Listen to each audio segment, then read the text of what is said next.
ask for services instead of just. Look at this one, he's getting impressed. Just take it on.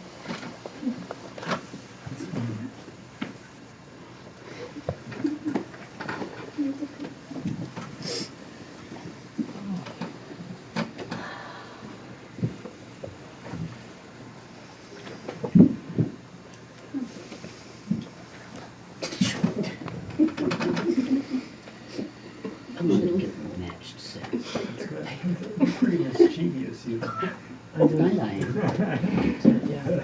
I got rid of this tip bottom. Turn the camera just a little bit. It's on. Oh, Counterclockwise. stop!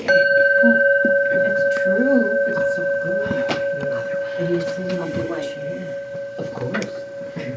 And I noticed that they left it for me, even though I This had it clockwise. in here. a little bit more What? towards the left. That's good. Thank you. Did you say something, Linda? She was talking Yeah. about She's what? they're She was adjusting the camera. Oh, telling they're me adjusting that thing. What's You this? ought to be in pictures. Da, da, da, da, da. Oh, she's doing something over there to make stuff happen. Oh, she's a magician, yes. Exactly. Okay. Okay. We're just having too good a time here.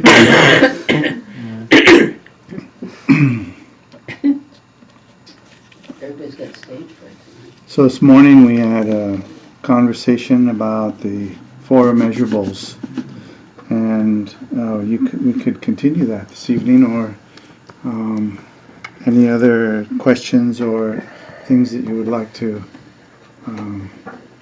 cover this evening. We can do that, or we can do a combination of those things, or neither. Four immeasurables. I think that's- What? The Yeah. four immeasurable, that's an interesting topic. Starting with equanimity. Well, that was this morning's thing, actually, was equanimity. What, you got some reason why we won't do it again? Why what? Why we wouldn't do it again? Oh, well, I can always think of reasons why not to do things, but we can do that. Anyone else have any competing interests? Okay, I do want to hear something about joy. Joy, that's right. It's riding on Now you've really got me on. I don't think I can get away this time. No, because I'm not going anywhere this time. Were you here this morning? I was, but I wasn't. But I didn't stay for the question and answers because I could Oh. not.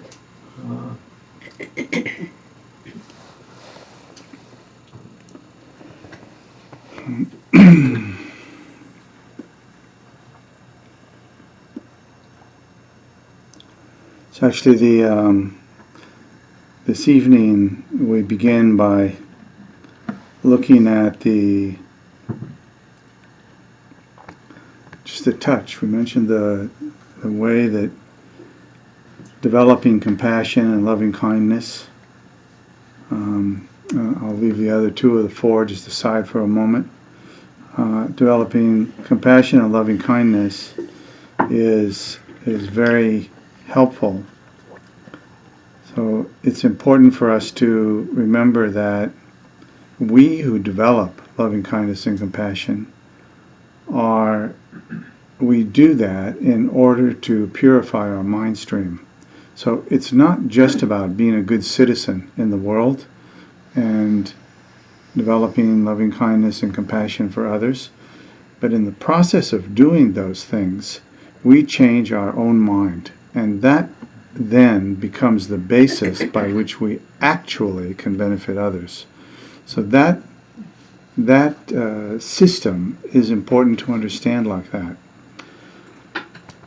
Otherwise, we end up identifying ourselves as, I'm a compassionate person. The moment we say that, we know there's something wrong with that. Not quite right. So in the system of the four immeasurables, we have loving kindness, which is the wish that all beings would have the causes of happiness and the experience of happiness. And the compassion, the second one, the immeasurable compassion, is that all beings would be free of suffering and its causes.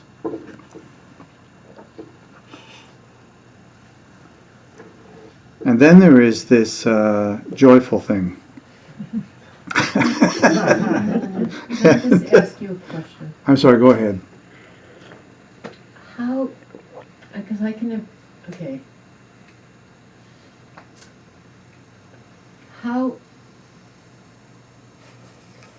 How do they, if you're developing these, how do they become part of your mind stream that's purifying it, that you're not becoming conceited? I mean, I Okay. feel, You got to say that again. I didn't quite catch it. He's deaf as a doornail. how is this a purification of your own mind stream so that you don't become the person doing it? I mean, how you Conceited can't get was the caught- first thing caught she in said. conceited. Yeah. Oh, I see. That's a separate issue. Actually, the first thing is, first of all, many people, I think, and my guess is you're not an exception to this, that when you actually practice loving kindness and compassion, just those first two to begin with, we have a sense that what we're doing is something good. Just engaging in the aspiration that there's something positive about that. First step. Just something positive about it. And from a Buddhist perspective, we might say that one of the things that is positive about it is that we kind of ignite that potential to feel that way about others, which may not always be so active. And the idea is that by engaging in that practice of loving kindness and compassion, we more and more ignite that, and it becomes more and more natural. Now, so the loving kindness, which is focused on having the causes of happiness and the experience of happiness, we wish that on others. So, no doubt, we are likely not able to do that even for all of those sentient beings that we personally know. The idea is that we make that wish for all sentient beings without exception.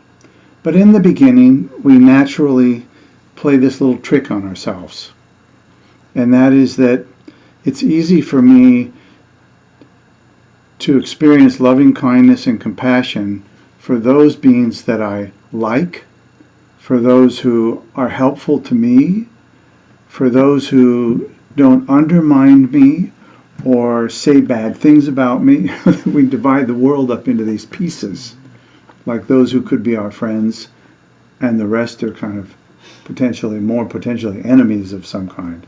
So the four immeasurables is meant to undermine that. Like we do our very best to give rise to the wish that all beings experience happiness and its causes. Now, if we just take the four immeasurables, they're actually pretty easy to understand on the surface. The wish that all beings would be free of suffering and its causes, the wish that they all have the causes of happiness and experience that happiness, and the joy.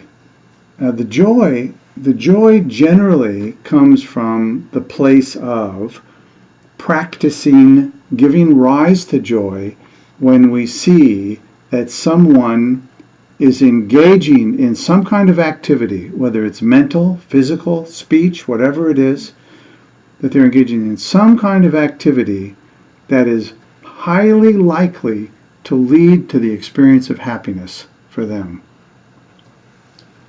In other words, those are the things that we would call virtue. So to see somebody engage in virtue is, we take that as the probable outcome is they will be happy from that, and therefore we give rise to a sense of joy. It's really important to recognize that when we say give rise to a sense of joy, that may be easy and it may not be easy. It's not always easy to give rise to a sense of joy. It's not always easy to acknowledge that what someone is doing is actually some kind of virtue that will benefit them and others. That's not always easy.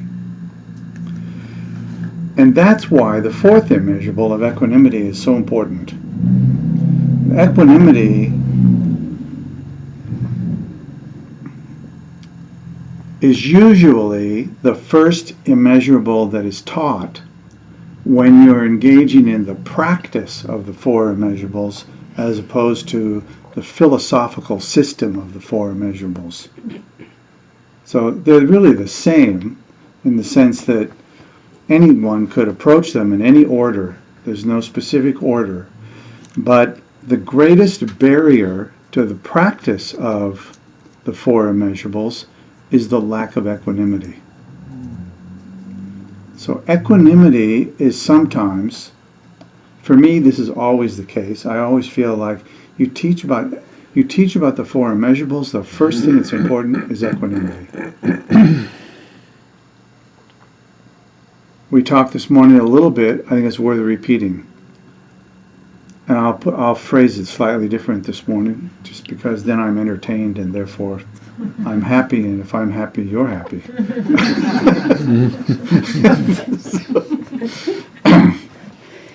You can slap me at any time. The enemy of equanimity is judgment. It doesn't matter whether it's a big judgment or a small judgment. The enemy of equanimity is judgment.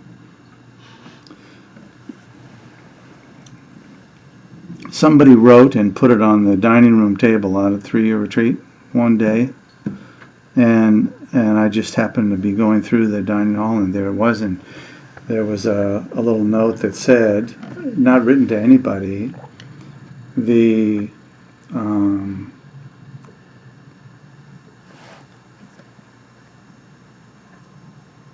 I can't remember the exact order of the words, but it was, to give up all judgment is to kind of automatically engage in the genuine practice of equanimity, like it just happens. Judgment is the problem.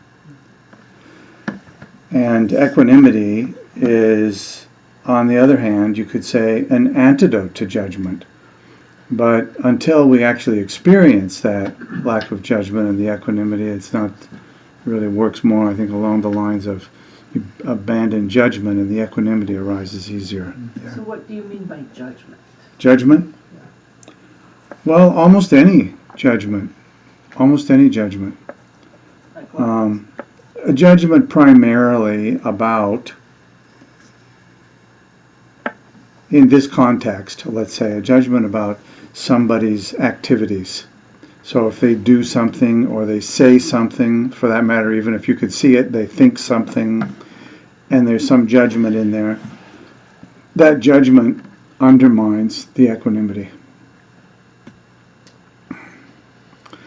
What we're actually doing when we engage in a judgment, if we don't see the full picture, what we're actually doing is we're denying a certain experience in our stream of consciousness. So what we want to do, like this evening, we sit down, and the ideal is that we let the river of experience flow. We don't look at it and say the water's too rough, the river's too deep, there's too much pollution in it, there's too much of this, it's too wide, it's all of these things that normally our mind is filled with. And there isn't any problem with the judgment in and of itself. It's that we believe it. And when we believe it, the equanimity is, in essence, it's trashed. So, but that judgment comes and happens. Judgment happens, I mean, yes. it's not that you can It's not I'm saying if it happens, it happens.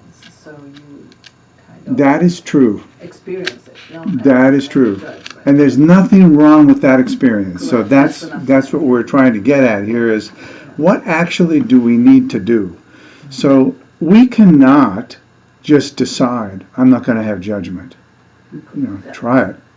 It's like- I hope you have a sense of humor after you've decided to give it up. Forgiveness. Forgiveness, well, the problem with forgiveness is it's just a latter-day judgment. So, it's it's good, it's okay, but the real question here is if we can see the role that judgment plays in our own mind stream, we can then have a sense of where it comes from and how it works, and we're starting to have a sense of equanimity with the experience of judgment. So we always say, when it comes to equanimity, there's no problem with judgment. For that matter, there's no problem with hatred. Let's just put the big one on the table. The problem is that we believe it and we're attached to it and we identify with it. That's the problem. An experience floating through the mind, that is hatred. That's how I'm feeling about myself today. That's some other... It doesn't matter. If you don't stop it and hold on to it, it's not poisonous. As soon as you identify with it, you are poisoned by definition. Equanimity now, for the time being, is pretty much impossible. So the trick is, can we just see that stream of consciousness flow continually? It's very difficult. It's partly difficult because of if you have done a lot of shamatha, it can be very difficult to not stop, for example, when a distraction occurs, and the distraction just naturally, if you've done a lot of shamatha, the distraction is the enemy of the shamatha. So you have to do something to fix that. And that's of course a totally legitimate and probably most common method of meditation in the entire world. But we're talking about something which is a little deeper here. When we sit down with a willingness to just see our own mind stream, whatever occurs. And probably the biggest difficulty in that meditation is that from time to time things will arise that we have the habit of calling the enemy of the meditation a distraction. Well, almost anything could be a distraction. I mean, I can look at this thing sitting here and think it needs to be kind of aligned. Simple distraction. Or you can just use the distractions as the object of your meditation. And that is very difficult. But that's what we're playing with, really. And when we talk about the four immeasurables are often, they are taught very early in our meditation, learning to meditate.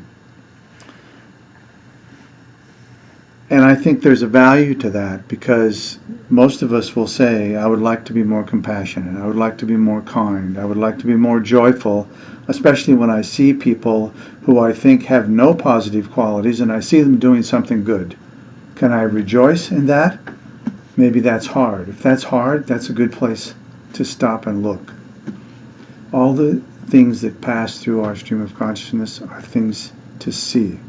We are seeing the manifestation of our own mind streams, which is the most intimate process that we could possibly engage in.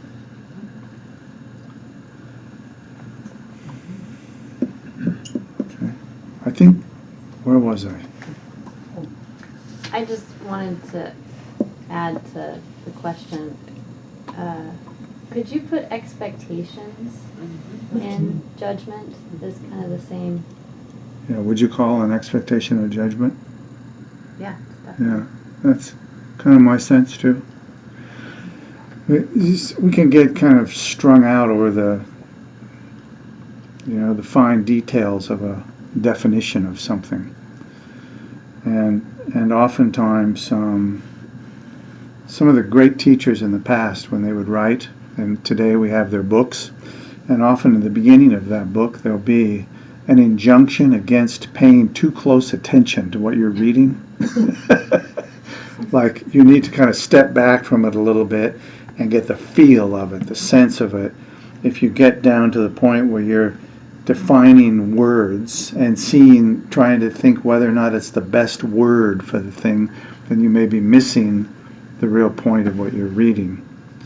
So I think that sometimes we can get silly about this thing. What was the word you used for expectation? Yeah.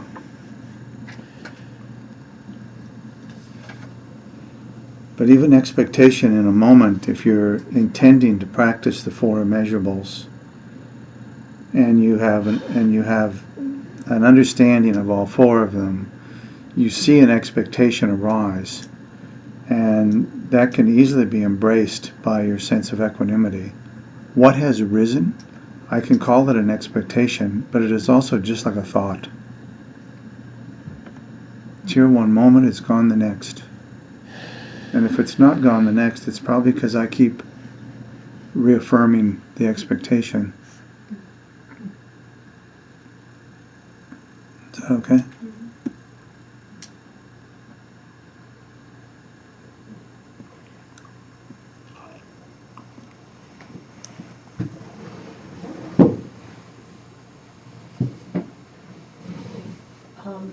So when you mentioned joy,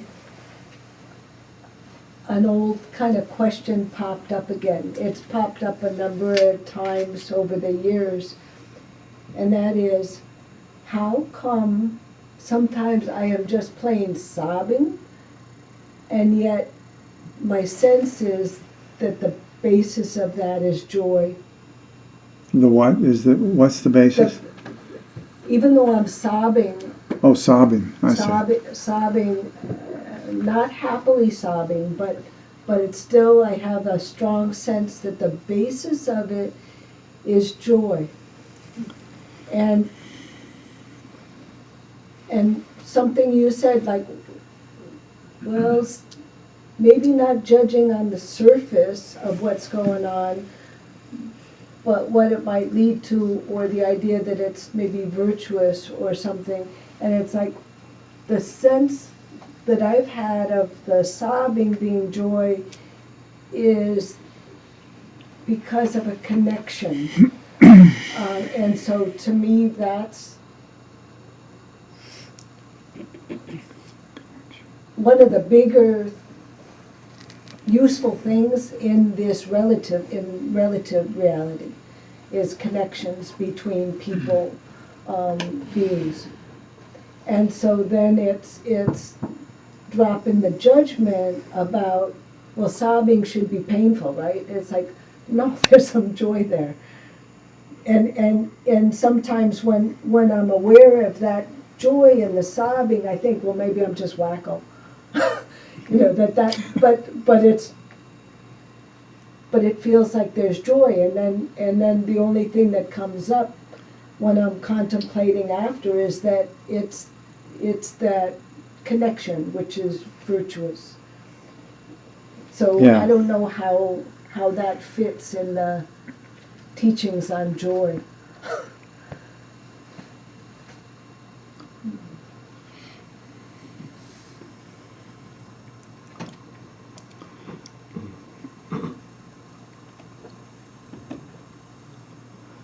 Yeah, it's a good question, because obviously if there are four immeasurables, there's meant to be four, not five and not three, and there's something included, some way in which those four, usually within the context of some Buddhist approach to something, they'll say there's this many or that many and so on.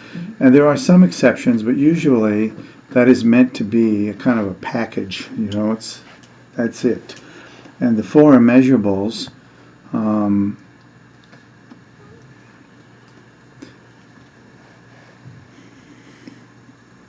the four immeasurables are considered one of the most profound. The teachings on them are some of the most profound that there are, and they link in and are part of. My brain is wanting to say virtually all, but actually, I think it's more accurate to say they link in and are integrated with every practice that we engage in. There are no exceptions.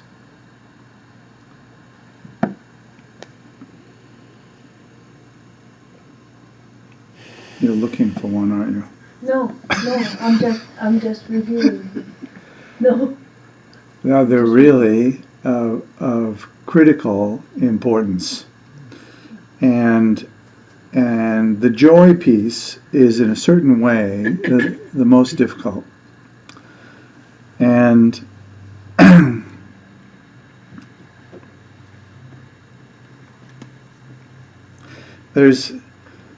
I can say from my own experience that there, for a long time, there used to be a sadness about loving kindness and a sadness about compassion. And equanimity was more of a conceptual understanding than experiential.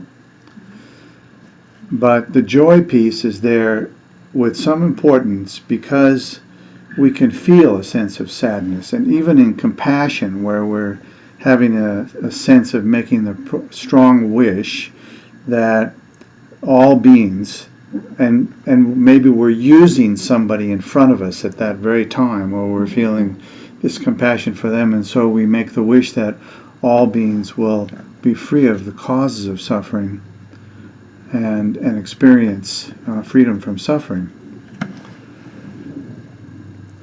It doesn't feel inherently like there's joy in there. It feels like it would be nice if there was some joy in there, but actually I'm dealing with a really difficult situation here, and it doesn't always feel joyful. But that's where we start. That's not inherently the case that a very difficult situation for someone, that the potential for joy right in the middle of that is always there. It's never somewhere else. Just like in the midst of joy, there can suddenly be something that causes us to weep. And it could be a joyful weeping. It could also be a not so joyful weeping. So we don't get to separate this thing actually in a way which is kind of in accordance with our Western not psychological, scientific approach to things. These four immeasurables are actually all one thing. But it's difficult for us to get to that place all at once, and so we practice these things separately in little chunks here and there when we can. So, for example, the practice of joy could be, well, it's commonly stated as joy in the virtue of others. But what about joy in my own virtue? Do I not get to have joy for my own virtue? No, that's a self-aggrandizement and it's all these other things. But that's just to say that our meditation and our practice of the immeasurables is not perfect. But when we feel that compassion, that wish for beings to be free, it's important that we seed that with joy. What is the basis of anything good that we might do that isn't preceded by the wish that thing would happen?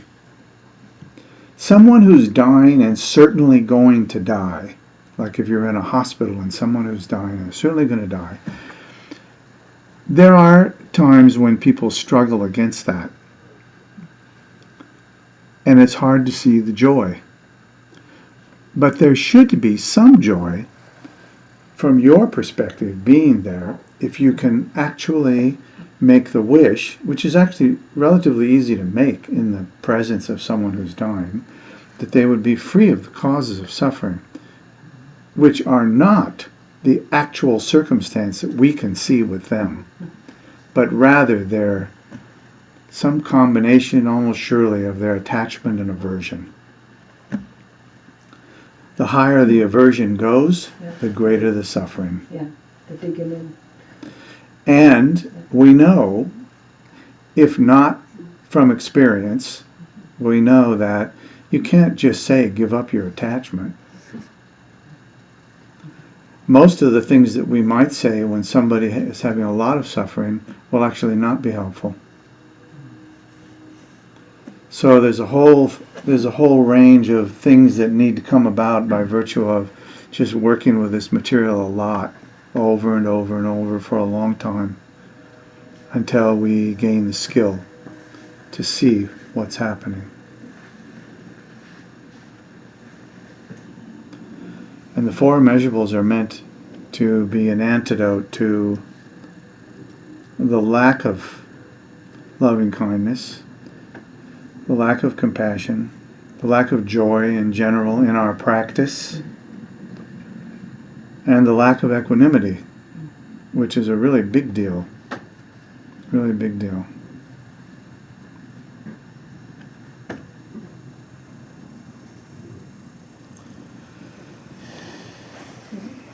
And so while developing skill, it's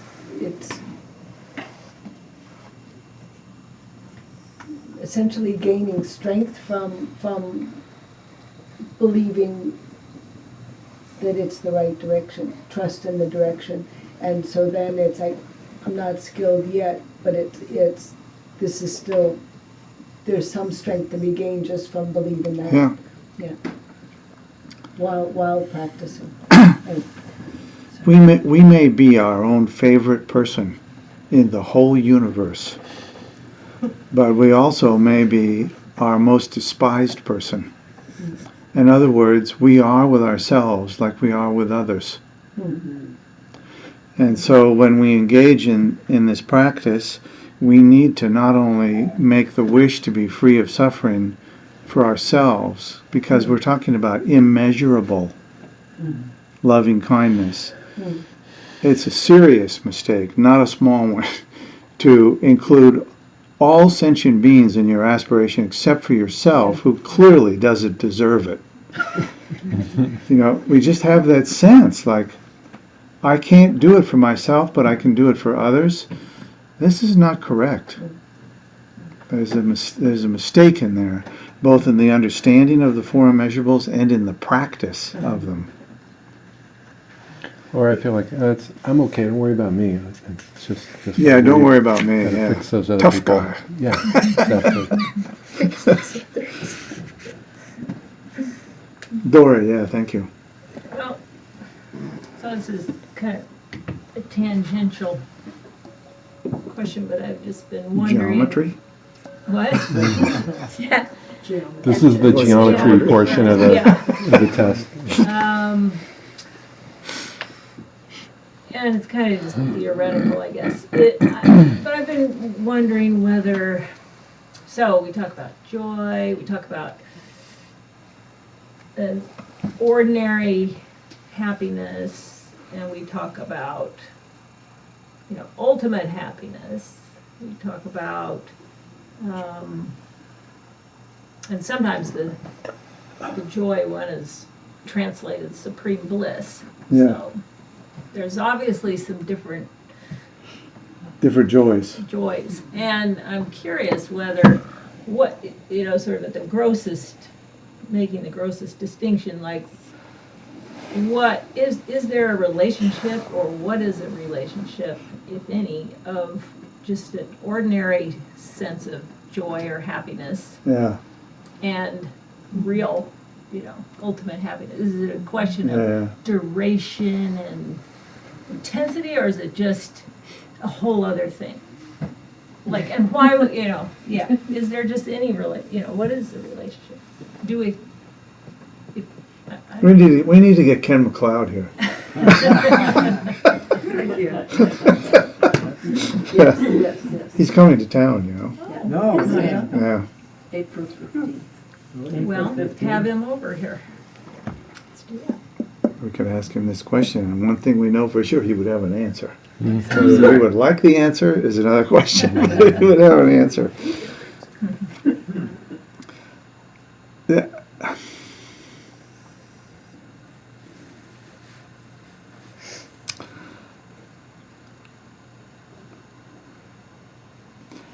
This is what I think is the case.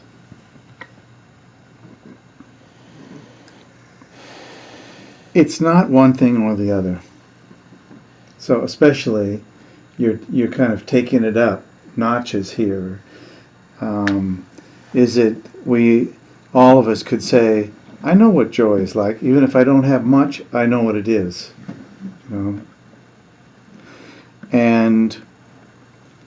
And we have some idea about how to magnify and enhance that joy. And we know what gets in the way of it. And so we could have a series of ordinary practices, not even inside of a spiritual context, right? Like this is just kind of like skillful living. Like you want to have more joy, you do these things.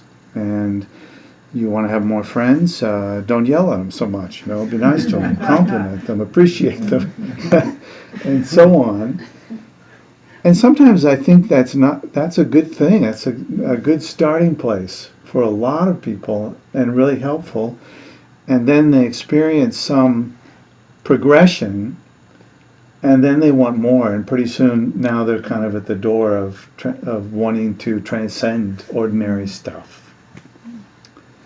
So I think that the ability to have the joy is based upon the transcendent. That's my own personal opinion. I've not heard that teaching, but I feel like my small experience of that progression is actually like that. Like when I look back at smaller joys, or I get smaller joys on a daily basis, I can see that they are connected. It's like I have that because there is this potential which I only get a glimpse of, and then I sense like, oh, I see what this is. And I think it does go all the way appropriately. It gets renamed, and I think there's a little bit of an unfortunate thing there because we often rename it before we know what the thing is we're naming. That can be a problem, I think, in any spiritual path. You name the thing, and since we understand the word that we've called it, we now think we know what that thing is. And so, we have this thing in the Vajrayana of attaining a state of bliss. And that bliss is definitely associated with just a sense of joy and well-being. But that is to trivialize it also. And yet, it's also clear that we don't have a word for that thing. Any word we put on it will not be comprehensible or helpful unless you somehow can tag it to some experience that you've had. It's like, I could say, the shape of your head is known to be flotch.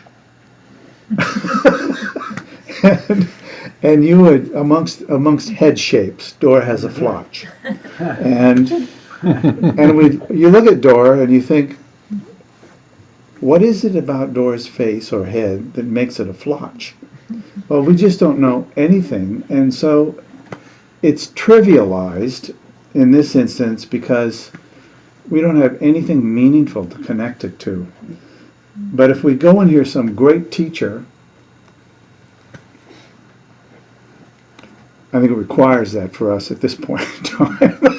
we were a great teacher, and they talk about the progression of practice to the point of kind of a transcendent happiness, which we call bliss, and it is only sort of connected to our ordinary sense of happiness. We definitely don't lose that. On the other hand, the happiness itself isn't just, the bliss is not just more of the happiness, like more hours of the day happy. It's much more than that. It's actually also connected with the recognition of the nature of mind and a bunch of other things. And I have often thought personally that I heard the teachings on bliss before I was ready, before I felt like I had any sense at all of what was being applied to, and I think those things happen commonly in traditions like what we're working with. We hear a conceptual explanation of something, which, because we're all educated and smart, we understand the explanation and we connect it to that thing, but we actually didn't get it. And there is this injunction in the Mahayana, but really even more in the Vajrayana, where to give a teaching to people who are not ready is often a really terrible thing, because they will practice it and not get the result, and then in the future feel like, I tried that, it doesn't work. And that's considered to be a terrible thing. It's like you cheat people out of what they could have had, but now they're in a place of feeling like it's not worth working with because I already did that. So I think that definitely happened to me with it. It's like I just had that sense of like, I don't get this thing. I mean, what are they really talking about? I'm sitting here practicing all day, and it's like, I don't know what this thing is. And I'm looking at the people who are talking about bliss, and I'm thinking to myself, they don't seem to have what I think bliss is. But what do I know about bliss? Nothing. So it's kind of like the whole circle has felt not always skillful. But then there was Kala Rinpoche, who said, there's a whole bunch of teachings that are so profound that you can give them to anybody. Because nobody but somebody who has had this level of realization can understand it anyway. So they won't have any relationship with it, so that's okay. And I think there's a big piece of truth in that, too, like to be careful. Sometimes I think we're too careful. We're so careful that people understand what it is they're doing, and they are hungry for the next piece, and we don't give it to them for a long enough period of time, and they abandon their practice at some point because it's not bearing fruit, and they're not getting the next step. It's not working like that. And I suspect that has been a puzzle since the time of the Buddha. Like, how do you do it in a way which is skillful?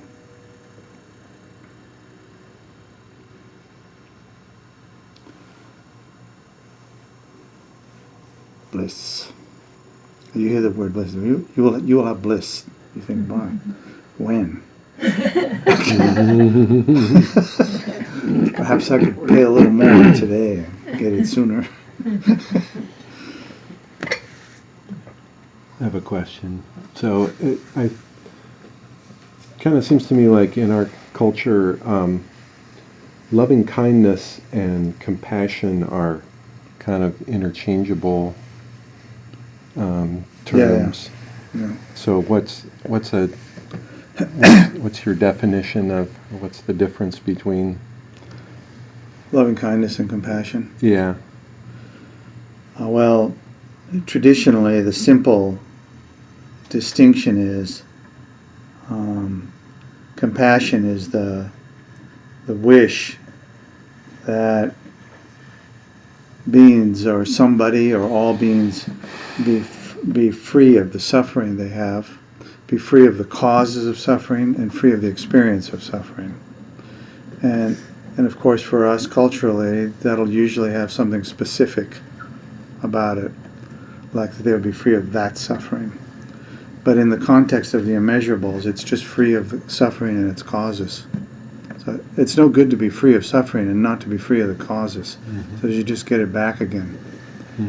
And loving kindness is the wish to have the causes of happiness and well-being, and to experience those things. And I think I would add in there, and to see the connection between what it is you do and what the experience is. But As that's part just of my loving own. kindness. No, it's not. It's just my own thing.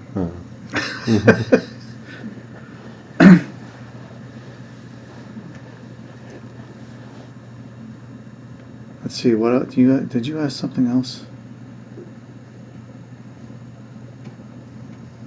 Did I? No. You didn't. No. So is that? No,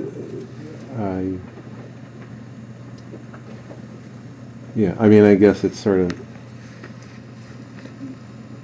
they're sort of two sides of the same thing.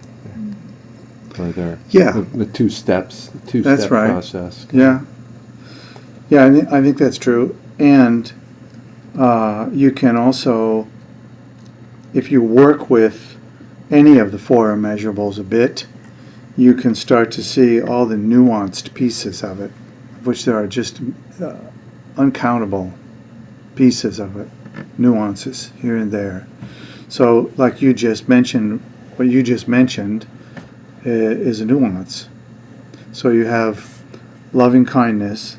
I wish that you have the experience of happiness and well-being, and you also embody the causes of that experience, so you'll continue to have it. So that can also be a nuance. Like, oh, I experienced well-being and happiness, and now I don't. So it could be because I'm saying that refrain and repeating the four immeasurables, for example, in some way, then we're more likely to recognize, oh, I'm missing the causes piece. So it's natural to feel well-being at any given time, but it's also just natural for it to not be there. The way you make it there is by engaging in the causes that bring it about. So now you're looking at the study and practice of the four immeasurables, which is very nice. It's a very nice set of teachings. Let's see. Somebody was at. Oh, Juditha. You said a while ago, with regard to equanimity, you had said, I think you had said, or I imagined you said, or whatever, it was helpful for me that you said that equanimity comes from meditation. I'm thinking about the conceptual as really kind of inadequate for working with these kinds of immeasurables. That somehow I'm wondering if I hear often the practice of the four immeasurables. I don't have enough teachings on that. I don't know what that means, the practice of the four immeasurables. But I know I would have trouble deciding I'm going to be loving kind. I'm going to practice loving kindness throughout my day. So this person and this person and this person and this person, I'm going to work. That seems really conceptual to me. Yeah. You know, and I'm wondering if it's also true. Maybe I'm just lazy, But I'm wondering if it's also true that the immeasurables are the fruit of meditation. That they kind of arise from that. Oh, absolutely. Well, they do, of course. I think that if you explore that experientially as well as conceptually, you can see that almost every practice we do. Let me reword that. Every practice we do includes at the beginning and really at the end the immeasurables. But we kind of tease it out a little bit so that in a certain way you could say it's thin. Thin enough to work with, where we begin the practice by by saying, I will now practice the absorption of Kama body to release all beings from their particular suffering and establish them in lasting peace and happiness. If you know the four immeasurables, you look at that and there they are. So they're not listed, this is 1, this is 2, this is 3, but they're all in there. They're right there. And so every time that we engage in any of those, we begin to see how it's connected to the others. It's a very simple formula.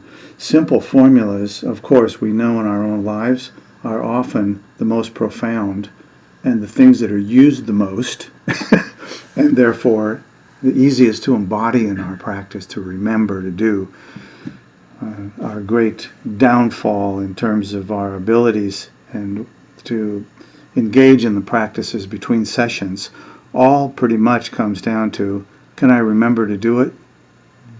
And most people will say, mostly not.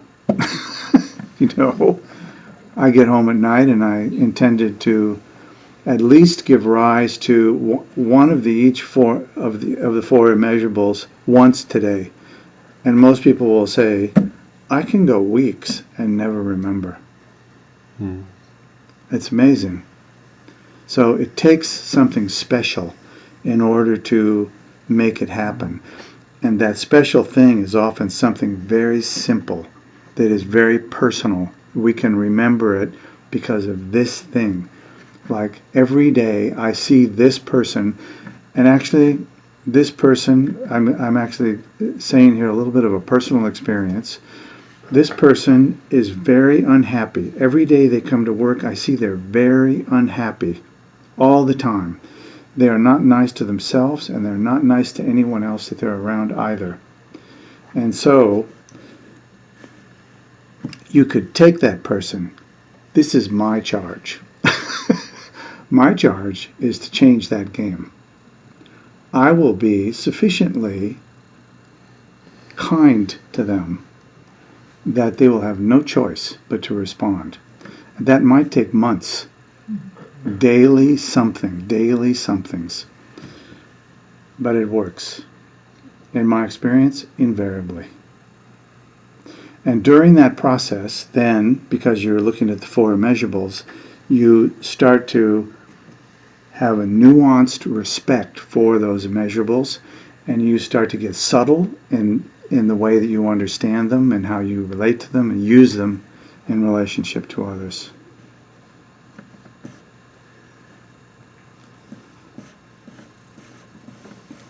It's easy to make somebody feel joy for a moment. It's simple.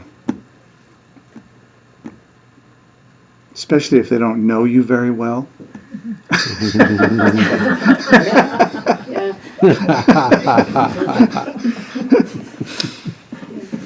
just wonder if it's you, if it's your plan, if it's what you do, if it's that approach, or if it is simply the practice coming through. It's the practice. Yeah, it's the practice. It's your own personal experience with your own self, as you love yourself and as you hate yourself and everything in between. That's exactly what the relationship with everyone else is, too. So the conceptual thing is meant to be a support, because we have that as a tool, because of our education and our experience in life and being really forced to work, if you will, paid to work with the concepts often, then we're pretty good at that. And if we engage in our meditation, we can see that that conceptual understanding is not the experiential piece. But I can enhance my understanding by working with the conceptual piece a little bit. So I think it's all of that.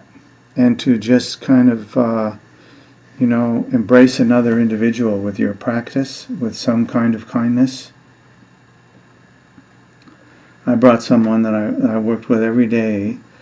It was an older woman, and she was so sour. And I used to get to work before she did, and I would she liked really strong coffee. And of course, she continuously complained about how weak the coffee was.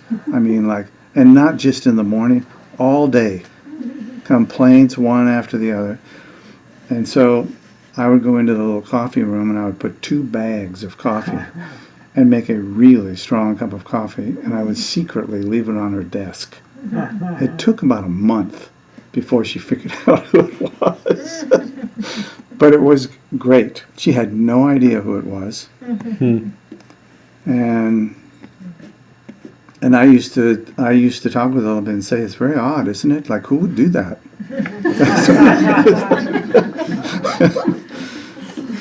But it was, I mean, I found a lot of joy in that. She enjoyed the coffee. It was totally against the rules. She wouldn't do it. She wouldn't do it on her own. She wouldn't mix 2 bags in there because it's like it's not good. You could lose your job. And so I think we play with these things and we can beat ourselves up for being a little bit manipulative. But we're probably going to do that anyway, so what difference does it make? I think our time is up. Thanks for coming tonight, and I'm sorry we're a little over time. Let's dedicate our merit.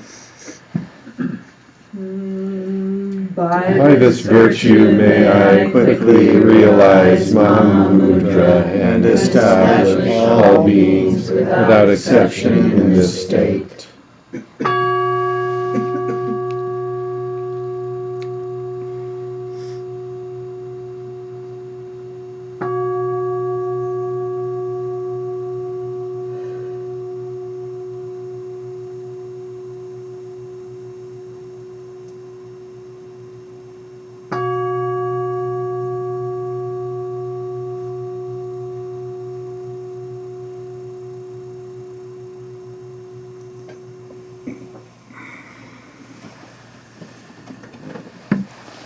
Thank you so much. It's so joyful.